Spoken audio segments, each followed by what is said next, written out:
Bonjour à tous et bonjour à toutes. Bienvenue dans ce Weekly Bitcoin un peu exceptionnel ce mercredi, puisque nous sommes fériés vendredi. Donc nous avons un peu décalé ce Weekly Bitcoin. Je suis comme chaque semaine accompagné de nos amis de chez Capital B, avec cette semaine Valentin Kozanovic, le directeur adjoint de la stratégie Bitcoin chez Capital B. Comment vas-tu? Bonjour Rémi, très bien, toujours sur le fuseau horaire du Bitcoin. Toujours, c'est l'heure principale. Alors le Bitcoin qui était bien reparti, voilà, l'hiver est fini, avait annoncé Michael Saylor la semaine dernière. Il a touché les 79 000 dollars. Il est revenu autour des 75 000. Alors pourquoi le Bitcoin a peut-être un petit peu de mal à refranchir cette barre symbolique des 80 000? Est-ce que alors c'est lié aux tensions géopolitiques, j'imagine, voilà. Est-ce que tu peux nous en dire plus? Oui, bien sûr. Alors déjà Rémi, pour prendre un petit peu de recul, les discussions qu'on avait d'ailleurs ensemble il y a un mois, 2 mois, c'était pas est-ce que Bitcoin a des difficultés à repasser la barre des 80K. On parlait d'un Bitcoin à 70K, à 65K dollars. C'est vrai. Entre-temps, sur le mois d'avril seulement, Bitcoin a regagné plus de 200 milliards de dollars de capitalisation. Là où l'or, l'argent et d'autres commodités ont effectivement contracté leur market cap et donc équilibrant en fait le ratio XBT XAU, donc le ratio Bitcoin sur or historique depuis 2 ans. Donc bon, pour la remise en contexte, c'est important. Euh, Au-delà de ça, ce qui est important de noter, c'est la reprise des volumes, la reprise de la demande. Et en fait, c'est une reprise qu'on a constatée depuis début avril. Puisque depuis début avril, le ratio principal qui permet, à mon sens, de mesurer l'appétit institutionnel, qui est le Coinbase Bitcoin Premium Index, qui mesure en fait le ratio d'institutionnels sur les marchés financiers, sur les exchanges orientés institutionnels, eh bien, sont au vert depuis début avril. Donc on voit aujourd'hui le début des résultats. Et par ailleurs, les ETF Bitcoin ajoutent aujourd'hui des milliers de Bitcoin en inflow, en net inflow, c'est-à-dire en influx net de Bitcoin dans leur bilan. Donc fondamentalement, on est sur un marché qui, certes, reste fragile, hein, tu le disais, des difficultés de passer la barre des 80K, mais qui est tout à fait encourageant sur les fondations. Ce qui peut expliquer aujourd'hui, maintenant si on rentre vraiment dans le fond du réacteur, les quelques difficultés à passer cette barre des 80K, qui n'en est pas une d'ailleurs, mais il y a plusieurs choses. Un, évidemment, tu le mentionnais, mais le contexte géopolitique n'aide pas, avec aujourd'hui Trump qui semblerait devoir annoncer, encore à confirmer, mais un maintien du blocus, en tout cas de la présence navale américaine sur le détroit d'Ormuz.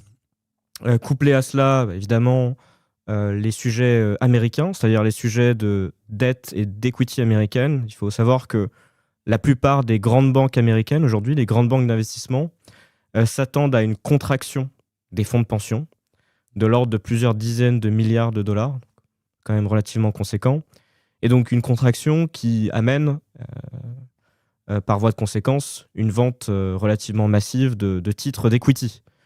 Donc les marchés financiers généralement n'aiment pas et donc anticipent ce flux inverse en contractant l'ensemble des marchés. Et le Bitcoin, comme je le mentionnais avant, est ce qu'on appelle un high beta risk adjusted asset, c'est-à-dire un actif qui à la fois est extrêmement liquide, à la fois extrêmement volatile et donc qui est évidemment rééquilibré le plus rapidement possible lorsque les portefeuilles retail et institutionnels souhaitent se hedger ou en tout cas rééquilibrer le risque. Et c'est le dernier point qui est intéressant. Parce que, en fait, oui, on parle beaucoup d'adoption institutionnelle, et c'est vrai, l'adoption institutionnelle est incommensurablement plus élevée aujourd'hui qu'il y a 2 ans, mais ce que la plupart des analystes a du mal encore à évaluer, à modéliser et à estimer, à mon sens, c'est le fait que bien, les institutions, par design, prennent du temps, sont lentes. Aujourd'hui, BlackRock recommande, c'est aujourd'hui, recommande à ses advisors d'allouer 2 à 4% des fonds de leurs clients en Bitcoin. Ce n'est pas le cas aujourd'hui dans la réalité. Donc ça prend du temps. De la même façon, les institutions majeures aujourd'hui se positionnent sur Bitcoin, mais ne se positionnent pas d'un seul coup. C'est-à-dire que quand on dit se positionner pour une institution, outre le processus de décision qui peut prendre des mois, voire, je l'ai déjà vu, un peu plus d'une année, eh bien, entre le moment de la décision et le moment de l'allocation, et l'allocation cible, il peut s'écouler des mois. Et donc, tout ça fait que, en fait, on est dans un climat qui, encore une fois, sur les fondations, est très positif, et est encore plus encourageant dans le sens où, aujourd'hui, ce qui se passe, c'est que on se dirige vers une financiarisation de Bitcoin. Et donc, parfois, des institutions et ou des individus possédant une large quantité de Bitcoin qui parfois vont vendre du Bitcoin pour se positionner en leverage sur des titres financiers de Bitcoin. Sur les Bitcoin Treasury Company, évidemment, entre autres, comme Capital B en Europe, mais aussi sur du leverage pur, sur des options, etc. Et c'est un comportement d'investisseur qui montre aussi une maturité du marché du Bitcoin et qui, encore une fois, amplifie l'effet futur potentiel d'un short squeeze. Alors, en effet, comme tu le dis, voilà, il y a toujours une incertitude au niveau des marchés, au niveau de la géopolitique internationale. Aux États-Unis, c'est pareil. Il y a eu changement du directeur de la Fed. On attend une baisse des taux. Il y a de l'anticipation sur tout ça. Et comme tu le dis, en effet, les institutions qui sont des grosses machines qui ont quand même fait des pas très importants vers le Bitcoin, puisqu'on l'a vu. Bon, BlackRock, ça fait assez longtemps, mais on a vu Morgan Stanley lancer leur ETF. Il y a beaucoup de choses qui se passent.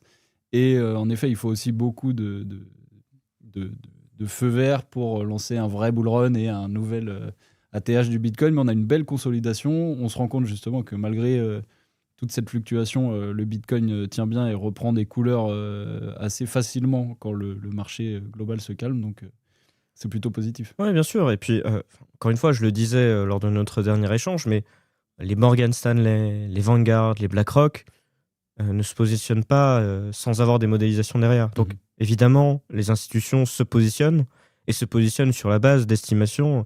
Tu sais, Rémi, BlackRock, dans ses plus récentes estimations, et je ne suis pas là pour donner les miennes, hein, mais à leurs advisors, recommandent une allocation de 2 à 4%, puisqu'ils estiment qu'à horizon 3 à 7 ans, Bitcoin peut atteindre de l'ordre de 500 à 700 000 $ en floor. Donc, moi, je me focalise sur, encore une fois, la valeur du réseau Bitcoin, du protocole Bitcoin et de la distribution de Bitcoin. Et c'est aussi le rôle des Bitcoin Treasury Company, de Capital B, de participer à cette distribution institutionnelle et retail de Bitcoin à l'échelle européenne et à l'échelle mondiale. Mais ce qui est sûr, ce qui est absolument certain, c'est que les institutions se positionnent aujourd'hui. Et voilà, elles mettent un premier pied dedans. On imagine qu'elles ont encore plein de capital à allouer à ces stratégies Bitcoin à l'avenir. Donc c'est plutôt positif. Et comme d'habitude, au final, le prix ne compte pas sur le Bitcoin. Et c'est la stratégie et l'écosystème qui importe le plus. J'ai une vision un tout petit peu nuancée.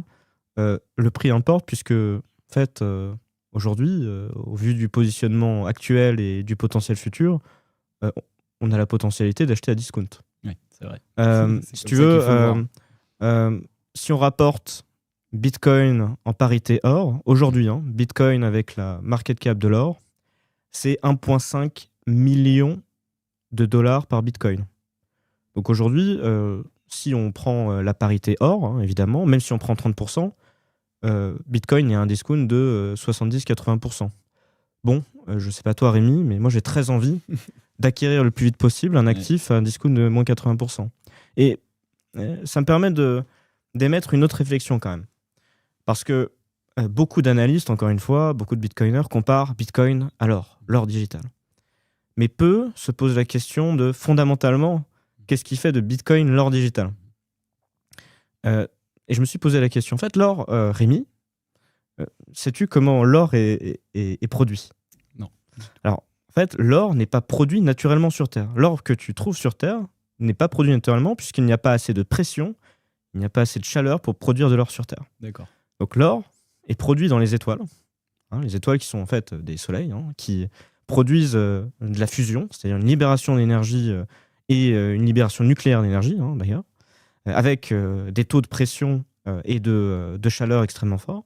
Sauf que cette fusion, elle produit de l'énergie jusqu'à l'iron, en fait, jusqu'à l'acier. D'accord. Après, il en consomme. Et les étoiles ne sont pas faites pour soutenir à la fois la pression et la consommation d'énergie qui augmente la chaleur. Et donc, à un moment, hein, c'est ce qu'on appelle les collisions d'étoiles, les étoiles s'effondrent sur elles-mêmes sous l'effet de la gravité. Et dans ce laps de temps extrêmement court, dans la vie d'une étoile, extrêmement court, la chaleur et la pression sont tellement fortes que l'or peut se créer. Seulement dans ces conditions-là. Et donc, il y a une dépense d'énergie absolument fondamentale et une pression absolument fondamentale qui amène un matériel qui ensuite arrive sur Terre de différentes façons, mais qui est de nature, par la physique, extrêmement rare. Bitcoin, si on le met en parallèle, eh bien, via la proof of work, hein, c'est-à-dire l'utilisation des mathématiques et de l'énergie informatique électrique pour sécuriser le réseau, ben c'est la même chose. On utilise une quantité incommensurable d'énergie pour sécuriser le réseau et surtout pour résoudre un des problèmes fondamentaux de notre humanité depuis des siècles, depuis des milliers d'années, qui est la monnaie et les échanges. Et donc, c'est cela même qui fait fondamentalement, au-delà de l'idéologie, fondamentalement, par les maths, par la physique, par la science fondamentale, que Bitcoin est l'or digital. C'est impressionnant. C'est impressionnant et c'est vrai que ça fait sens. Donc on a un or intergalactique d'un côté et un or numérique de l'autre qui va peut-être se raréfier encore plus, en tout cas, qui aura toujours sa supply limitée de base, oui, et qui va se raréfier du fait des institutions justement qui vont prendre possession. Oui, j'irai plus loin que ça, Rémi. Tu as raison, tu parles de rareté. On a un or digital dont la supply, donc l'offre fixe est connue. Il n'y en aura jamais plus que 21 millions. L'or, on ne sait pas. On sait que c'est un matériau plutôt rare, qu'on en extrait, puisqu'on n'en produit pas, encore une fois, sur Terre. Hein. On en extrait de l'ordre de 2 à 3% par an, donc c'est une inflation extrêmement basse. Mais on ne sait pas combien il y en a. Qui n'est pas tout à fait apte à voyager dans l'espace. C'est-à-dire qu'à moins que tu aies des cargos à ta disposition, eh bien, de déplacer de l'or d'un point A à un point B est extrêmement difficile. Pour le Bitcoin, ça prend 10 minutes, c'est une transaction. Voilà. Et le dernier point, évidemment, c'est la capacité, évidemment, d'auditer ce stock. Puisque Bitcoin, 21 millions, c'est un livre ouvert. Hein. La blockchain, c'est un livre ouvert qui permet de voir, tel acteur, telle institution détient une quantité de Bitcoin, peut échanger une quantité de Bitcoin et est légitime à détenir cette quantité de Bitcoin. Aujourd'hui, l'or, le seul moyen de l'auditer, c'est de le faire fondre. Et je mets au défi quiconque dans l'auditoire d'aller voir la Banque de France pour leur demander de faire fondre leur stock d'or pour vérifier si, oui ou non, ils détiennent bien le nombre de tonnes ou de ounces suivant les banques centrales d'or qu'ils indiquent détenir. Voilà, je laisse me revenir. Donc, en fait, pour tous ces aspects-là, la conviction est absolument forte de mon côté que Bitcoin est au moins sur le moyen court terme un potentiel de parité de l'or de l'ordre de 30 à 40%, et évidemment, sur le moyen long terme, d'atteindre, voire de dépasser la parité de l'or en termes de capitalisation boursière. Et ça paraît, oui, assez logique et atteignable vu le cours du Bitcoin aujourd'hui et son historique. Alors on voit qu'il y a des très bonnes bases quand même. Écoute, tu nous as fait une transition parfaite et cosmologique entre cet or interstellaire et la société Saturn, dont les chiffres montrent l'accélération du digital credit, un outil dont on parle depuis déjà plusieurs semaines. Ils ont acquis 18 millions de Stretch, donc le digital credit de stratégie. Ils avaient déjà une position et ils l'ont du coup mené à une position totale de 33 millions de dollars. Est-ce que tu peux nous parler un peu de Saturn et de ce move qu'ils ont fait récemment ? Oui, alors pour ceux qui nous rejoignent, qui n'avaient pas eu l'opportunité faisons peut-être d'écouter c'est les différents lives, STRC, c'est Stretch. C'est le produit de crédit digital, c'est-à-dire de crédit backé par le Bitcoin et soutenu par le Bitcoin, de durée perpétuelle, c'est-à-dire qu'il n'a pas de call. Il a un call émetteur évidemment, mais il a une durée perpétuelle sur la durée.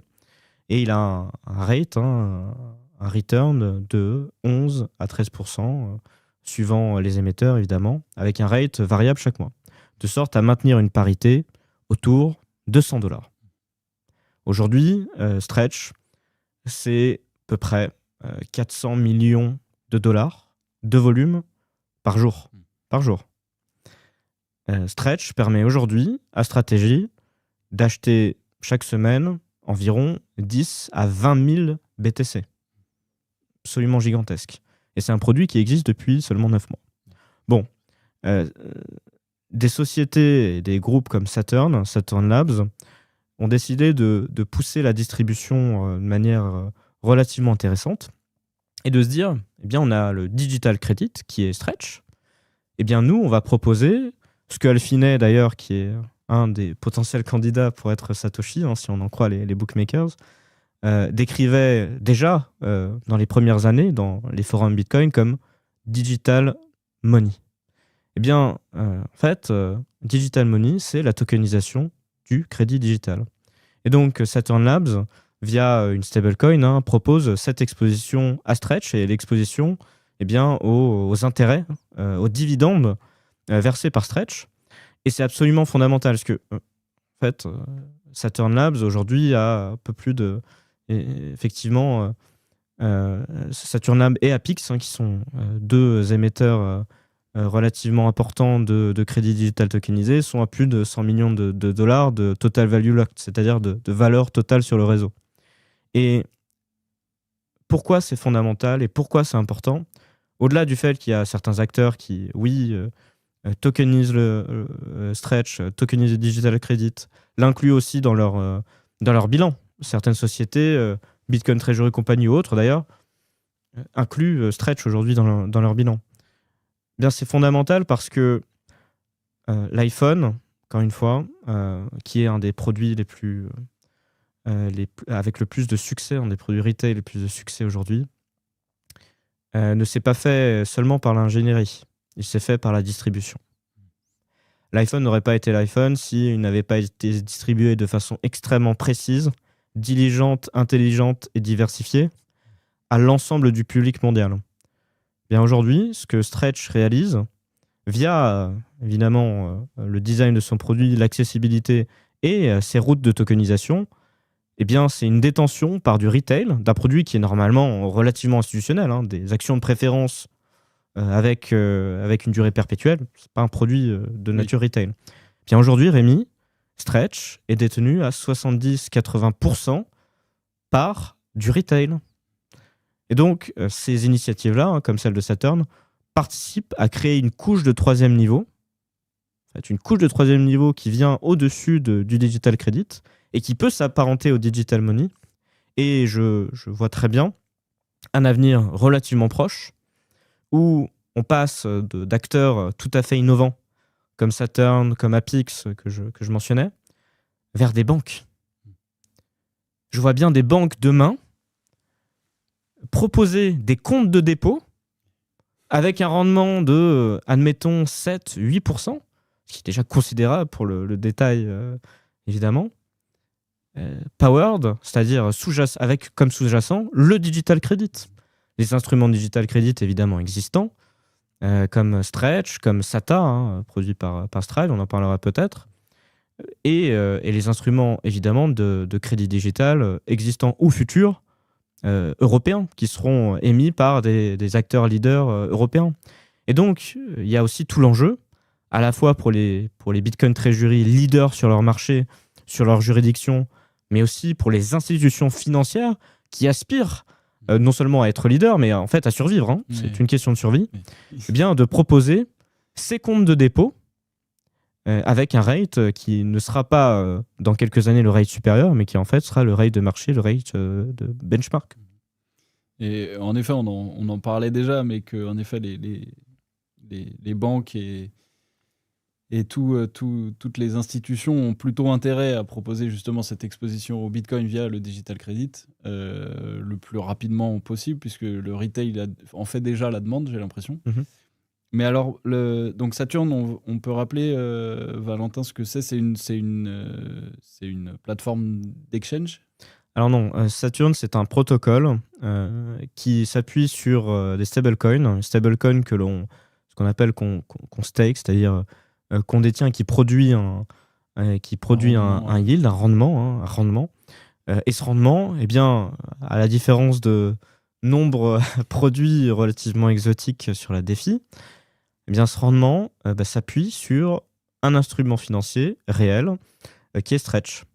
C'est-à-dire qu'aujourd'hui, Saturn, littéralement, a une stablecoin qui réplique donc le rendement de Stretch et qui le distribue aux détenteurs, évidemment, moyennant toutes les dispositions nécessaires, aux détenteurs de ces fameux stablecoins produits par Saturn Labs. D'accord. Donc c'est une distribution supplémentaire puisque plus de demandes, plus de distribution via d'autres canaux, comme encore une fois la DeFi et autres, bien plus de demandes pour le produit, donc plus de volume, donc plus de Bitcoin, et donc plus de capacité pour stratégie et pour les issueurs, les émetteurs de crédit digital, eh bien, d'émettre des produits financiers de ce type. Et alors, quel serait l'intérêt pour un investisseur d'acquérir des stretch, ou en tout cas de s'exposer au Bitcoin via le stretch chez Saturn, plutôt que d'en acheter en direct sur stratégie? C'est une bonne question. Écoute, je vais faire une analogie, Rémi, auquel je pense à l'instant. Quand tu vas acheter un produit que tu aimes bien, admettons une montre, je vois une montre. Donc, tu peux aller évidemment chez ton détaillant préféré, chez ta marque préférée en physique, puisque tu aimes bien la voie physique et c'est ta façon préférée de le faire et c'est la façon avec laquelle tu as l'habitude de procéder. Et tu as le second profil qui se dit oui, mais en fait, j'ai pas envie de sortir de chez moi, ou j'ai d'autres contraintes, ou j'ai pas d'accessibilité chez moi. Et donc, je vais l'acheter sur Internet et le faire livrer à l'autre bout du monde. Eh bien, Saturn propose exactement la même chose. Puisque aujourd'hui, on a des investisseurs retail qui adoreraient détenir du stretch, mais qui n'ont pas la possibilité puisqu'ils ne sont pas dans la bonne juridiction, puisque le produit est trop difficilement accessible dans leur marché, puisqu'il n'y a pas de voie de distribution traditionnelle dans leur pays et ou parfois dans leur continent. Aujourd'hui en Europe, on a la chance récemment d'avoir un ETP Stretch qui a été produit par 21 Shares avec un rendement de l'ordre de 9% sur les 11,5 de stratégie. Donc il y a quand même une capture relativement intéressante ici. Mais c'est tout. Donc en fait, il y a cet enjeu aussi d'accessibilité. Et donc, c'est pas une question de quel est l'intérêt pour, c'est quelle est ma possibilité d'être exposé à un actif qui a un rendement qui revient à parité et une volatilité proche de zéro. Et donc, si le moyen le plus efficace pour un investisseur particulier ou professionnel d'ailleurs, d'accéder à ce titre et via la tokenisation, bien sûr qu'il y aura de la demande pour ces produits-là.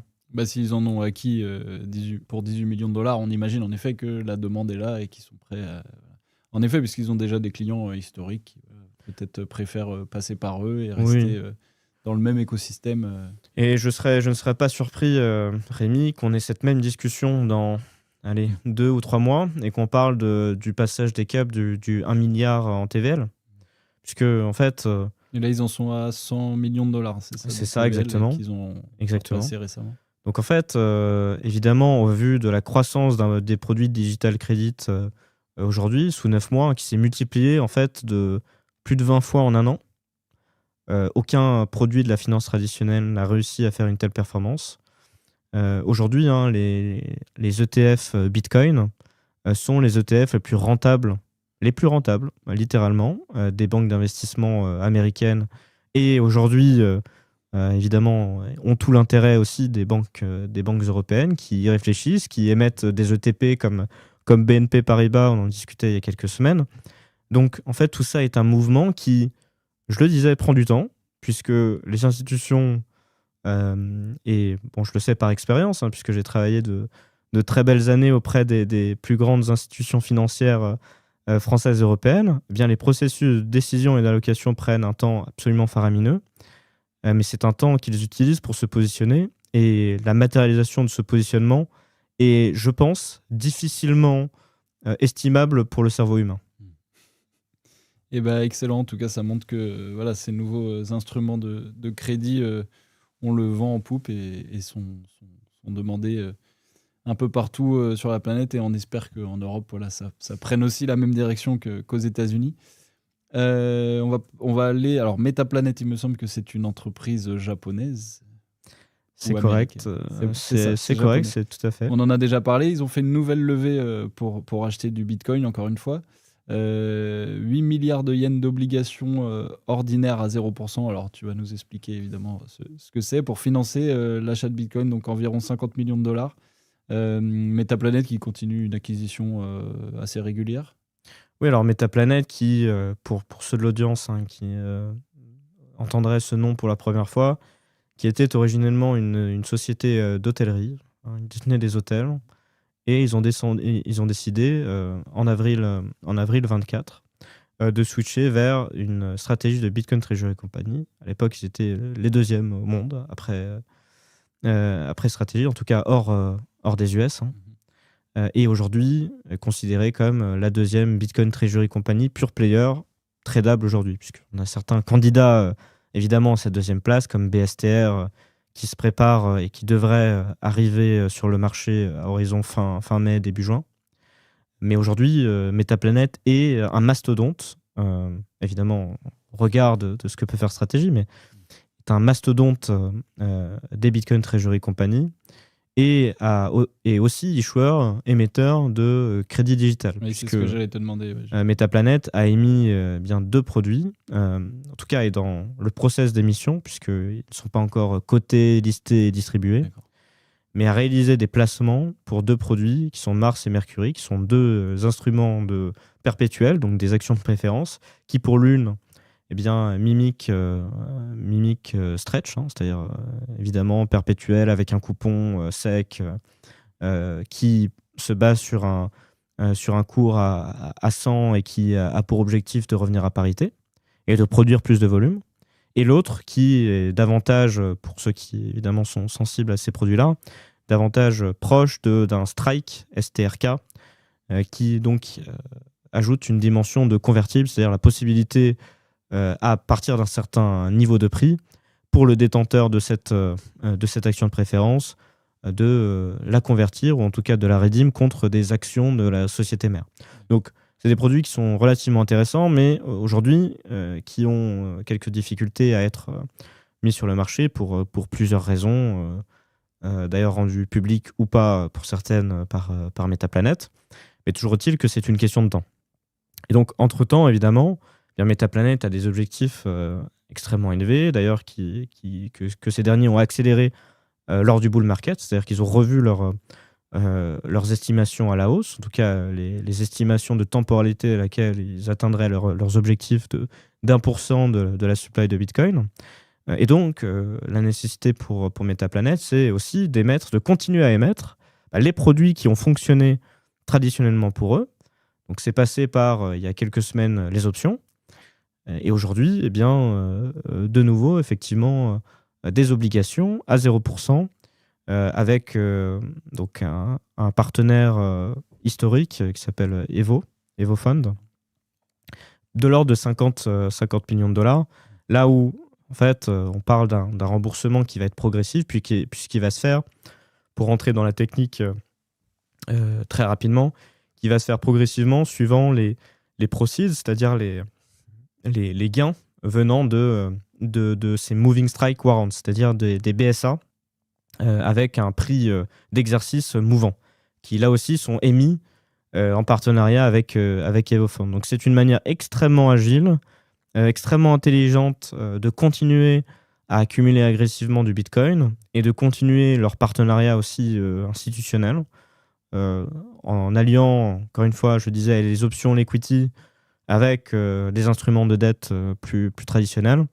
Et je pense, j'estime que cette cette opération va aussi participer au succès futur lorsqu'ils seront disponibles sur le marché de leurs instruments de digital credit, puisque on parle d'une augmentation donc de la surface financière, de la surface donc de Bitcoin, de Metaplanet, et donc d'un leverage, d'un potentiel leverage qui est beaucoup plus important demain qu'aujourd'hui. Donc c'est un net positif pour Metaplanet, et également un net positif pour les Bitcoin Treasury Company, puisque cela montre, une fois de plus, que le capital existe, que le capital se repositionne, et là aussi que le capital institutionnel est prêt évidemment à s'investir dans Bitcoin et dans les amplificateurs de Bitcoin de manière relativement conséquente.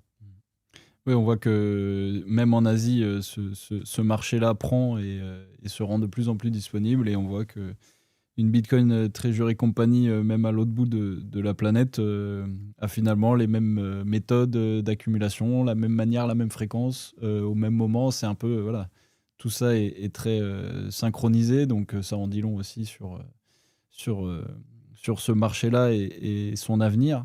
Et parlons de Stripe, justement, tu en parlais tout à l'heure. Eux, ils ont utilisé un autre financement pour cet achat de 789 bitcoins, 61 millions de dollars et quelques d'achats, un prix moyen de 77 890 dollars. Est-ce que tu peux nous parler de leur structure de financement, comment ils ont réalisé? C'est pas juste un financement via un acteur du marché. Comment ils ont fait ça? Tu peux nous dire. Alors Strive, donc là aussi pour remettre un peu de contexte pour nos auditeurs, Strive c'est un acteur majeur, une Bitcoin Treasury Company majeure aux États-Unis, donc américaine, qui a d'ailleurs fait une joint venture pour atteindre une taille relativement conséquente pour arriver à la capacité d'émettre des instruments de crédit digital, ou en tout cas avec les contraintes qu'ils avaient, et qui a mis peut-être le second plus important instrument de digital credit aujourd'hui listé, je parle vraiment des instruments listés, qui est SATA, qui a SATA donc, qui a évidemment une liquidité et un notionnel relativement inférieur à celui de Stretch, mais qui sont designés pour se comporter de la même façon. C'est-à-dire qu'ils ont un intérêt, un interest rate qui est un coupon supérieur à celui de Stretch, de l'ordre de 13%, mais qui permet aussi d'atteindre la parité, c'est-à-dire d'atteindre les $100. Aujourd'hui, on est vraiment autour des $100, et qui permet, au moment où SATA dépasse $100, eh bien, d'émettre plus de SATA et donc d'acheter du Bitcoin avec le fruit de cette émission.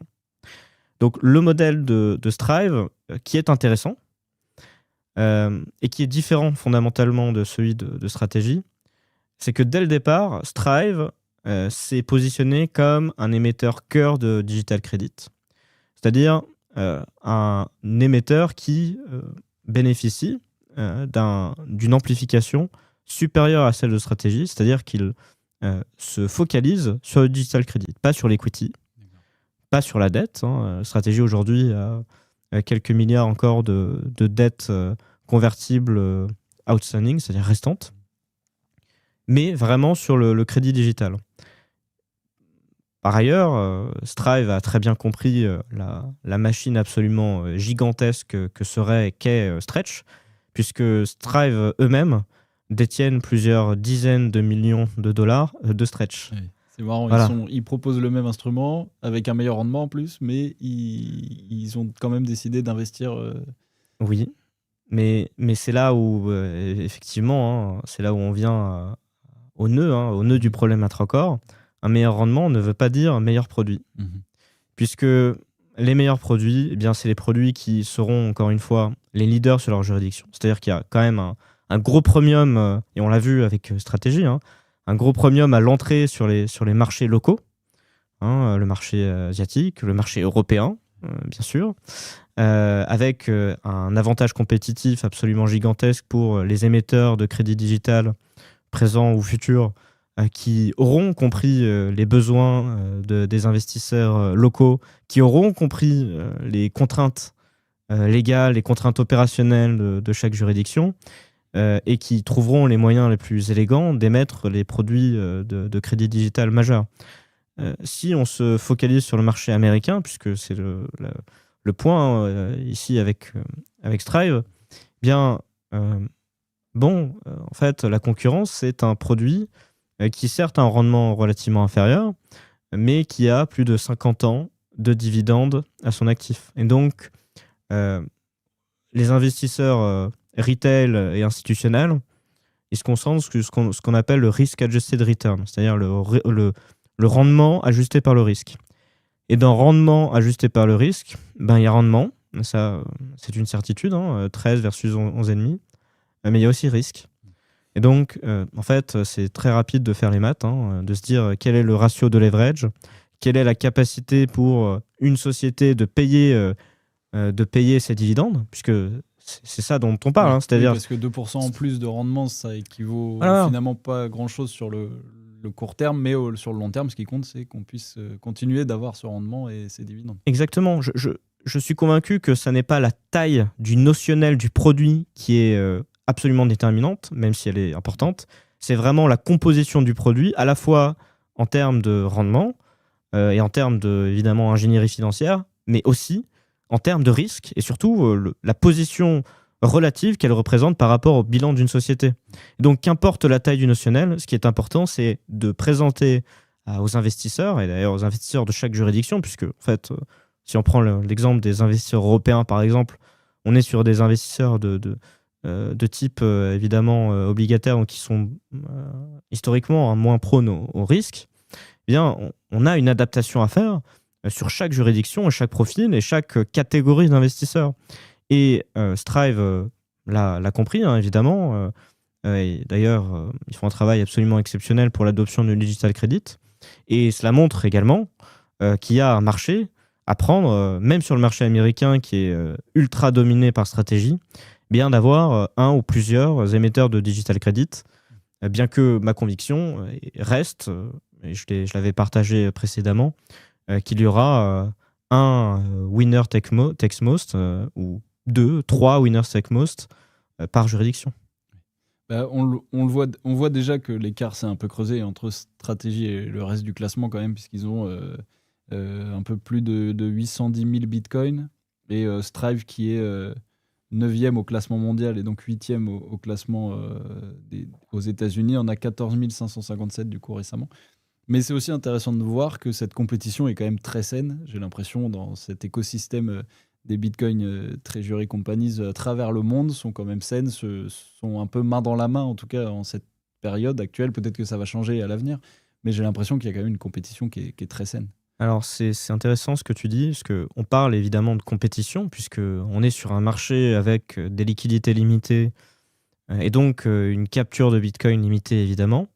Mais ce que les Bitcoin Treasury Company leaders sur leur marché ont en commun, qu'importe la stratégie, qu'importe le management, qu'importe les typologies de produits, c'est que ces dernières, et Capital B en fait partie, ont compris, non seulement ont compris, mais ont la conviction absolument gigantesque que nous travaillons tous pour le Bitcoin.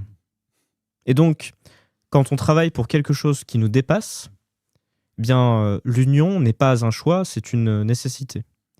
Donc, je salue évidemment le travail génialissime de Strive, je salue Stretch, et je salue aussi le travail que font certaines Bitcoin Treasury Company en Europe, qui aussi, dans leur juridiction, sont tout à fait intéressantes et opèrent des stratégies qui sont parfois différentes des nôtres, que l'on respecte, mais pour lesquelles nous sommes convaincus que ces derniers travaillent aussi pour Bitcoin. Et ça change tout. Donc la même mission, la même vision, les mêmes instruments et outils mis à disposition du retail et de l'entraide. Donc c'est vraiment... c'est un beau marché et c'est plutôt riant pour la suite. Et justement, c'est le dernier jour aujourd'hui du Bitcoin 2026 à Las Vegas, où Alexandre, le directeur de la stratégie Bitcoin chez Capital B, est en ce moment même, il me semble. Donc il y a eu pas mal de sujets qui sont ressortis. J'imagine que ça parlait beaucoup de digital credit. Est-ce qu'il y a eu d'autres sujets qui ont dominé cette édition Vegas 2026? Oui, alors déjà, ce qui frappe à Bitcoin Vegas, c'est évidemment le changement de public. En tout cas, la redirection du public. C'est-à-dire que ce qu'on avait constaté d'ailleurs à Paris Blockchain Week, il y a quelques semaines, je t'en faisais part, C'est vraiment une propension beaucoup plus importante aujourd'hui, à la fois de médias, mais surtout d'institutions européennes et américaines traditionnelles. C'est-à-dire des banquiers, c'est-à-dire des fonds d'investissement, de private equity, qui, même pour certains d'entre eux, n'ont pas vraiment connaissance de Bitcoin, de la taille de Bitcoin, des fondamentaux de Bitcoin, mais qui ont entendu parler de Stretch. Et donc, qui entament les discussions en ne connaissant pas vraiment ce qu'est Bitcoin, quels sont les fondamentaux, mais en ayant évidemment eu l'information d'un produit avec un rendement supérieur et une volatilité proche de zéro. Donc, évidemment, pour un agent économique, hein, on parlait de la réalité qui gagne toujours. Bon, là, c'est la réalité des chiffres. Hein. Voilà, un produit avec plus de 50 ans de dividendes et un rendement de 12%, c'est du jamais vu. C'est du jamais vu. On parlait de risk adjusted return. Aujourd'hui, c'est intéressant, c'est un data point assez intéressant. Le Sharpe ratio, c'est-à-dire le ratio ajusté par le risque de Stretch, est aujourd'hui aux environs de 2,7, 2,9. On considère dans la finance traditionnelle qu'un ratio qui dépasse 2 est absolument exceptionnel. Bon, donc on voit que quand Saylor indiquait il y a quelques années, hein, donc Stretch n'existait pas, mais que tous les modèles des banques traditionnelles seraient détruits, là en l'occurrence Stretch détruit les modèles d'évaluation de risk adjusted return puisqu'il est considérablement meilleur que l'ensemble des produits financiers de sa catégorie. Maintenant, les autres points évidemment de discussion à Bitcoin à Las Vegas, c'est évidemment la question de l'adoption institutionnelle de manière générale, c'est-à-dire dépassant le sujet du digital credit, qui est évidemment le sujet majeur de discussion, c'est de dire comment moi, en tant qu'institution, je peux me positionner sur Bitcoin, je peux offrir aussi à mes clients soit une exposition Bitcoin à minima, soit des services et des produits structurés sur le Bitcoin, ce que font déjà aujourd'hui Morgan Stanley, BlackRock, Co., mais qui s'étend aujourd'hui à l'Europe. En tout cas, c'est en expérimentation chez plusieurs grandes institutions françaises et européennes d'ailleurs aujourd'hui. Mais l'important, c'est évidemment la discussion qui n'est plus aujourd'hui en rapport à ce que je pouvais entendre il y a 2-3 ans via ces mêmes institutions. Elle est plus de est-ce que c'est une bonne idée, c'est en fait quelle est la solution la plus élégante pour moi de le faire. Et je salue encore une fois ces discussions-là. Et quand on parle de solutions élégantes, c'est des solutions élégantes pour le faire maintenant. Puisque c'est une question de survie pour les institutions financières aujourd'hui, de s'exposer au Bitcoin, à la fois via le Bitcoin pur, mais évidemment via les instruments de digital credit, hein, et d'exposer ses clients, puisque ce sera le benchmark des 10, 15, 20 prochaines années et des prochaines décennies, évidemment. Donc Bitcoin 2026 à Las Vegas, plutôt intéressant, puisque là, on sent une curiosité piquée chez ces grandes institutions qui étaient quasi absentes des éditions précédentes et même de beaucoup d'événements Bitcoin à travers le monde, qui en tout cas étaient assez frileuses ou désintéressées de ça et qui maintenant sont bien obligés d'y mettre les pieds, de s'y intéresser et de faire du networking. J'ai l'impression aussi que ces conférences-là, c'est beaucoup de networking qui se passe en off, au-delà des conférences. Donc j'imagine qu'il s'est passé beaucoup de choses sous les radars aussi. Évidemment, on travaille beaucoup chez Capital B sur plusieurs sujets et on discute avec ces institutions-là. Et au-delà de ça, je reviens sur ton commentaire qui était plutôt pertinent de dire des banques et des institutions qui étaient soit désintéressées, soit frileuses. En fait, là aussi, pour nos auditeurs, il ne faut pas oublier que quand on dit que BlackRock adopte, que Morgan Stanley adopte, que d'autres institutions adoptent, en fait, derrière des institutions, il y a des personnes. Il y a des personnes qui ont un mandat et qui ont une carrière. Et il y a quelques années, moi je repense aux années 2023-2022, où je parlais avec des institutions françaises et européennes, c'était un risque de carrière, littéralement, d'amener ces sujets de Bitcoin à leur C-level. Aujourd'hui, c'est un risque de carrière de ne pas avoir entendu parler de Stretch et de ne pas travailler aujourd'hui sur la proposition de valeur Bitcoin et Digital Credit pour les clients retail institutionnels. Donc, en fait, il ne faut pas oublier que derrière ça, c'est souvent une question d'être humain et une question sociologique. On parlait de cosmologie au départ, ça permet de reboucler avec la sociologie. Et donc, on parlait de lenteur des institutions. Moi, ce qui m'intéresse, ça n'est pas la rapidité des institutions, mais surtout leur conviction. Et ce que je vois, ce que je sens dans les conversations que l'on a, nous, chez Capital B, avec les institutions, c'est que cette conviction est absolument fondamentale aujourd'hui. Et non seulement elle est là, mais elle se structure. Et un switch plutôt intéressant et qui promet pour l'avenir du Bitcoin et de tout son écosystème. Merci Valentin Merci, Rémi. pour toutes ces précisions, toutes ces explications et ces nouveautés du marché. Merci à tous de nous avoir suivis. On va se retrouver la semaine prochaine pour un nouveau Weekly Bitcoin, sûrement avec Alexandre qui nous racontera ses péripéties Voilà, à Las Vegas. exactement. Même si ce qui se passe à Vegas reste à Vegas, bien entendu. Merci encore une fois Valentin. Merci à tous de nous avoir suivis et je vous dis à la semaine prochaine. Merci, Rémi.